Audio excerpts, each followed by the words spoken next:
Right now, the World Sentiment API shows a notable spike in momentum at plus 0.39, paired with a sentiment score of plus 0.16. This is intriguing because it marks a significant shift compared to the historical baseline, suggesting increased optimism or urgency in global discussions. You're getting back a comprehensive analysis with this API, including sentiment scores, momentum, and even semantic clusters to better understand what's driving these changes.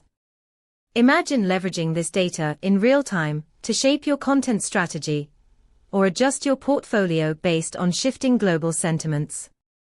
It could be the edge you need to stay ahead. Explore the insights for yourself at pulsebit.lojenterprise.com/docs.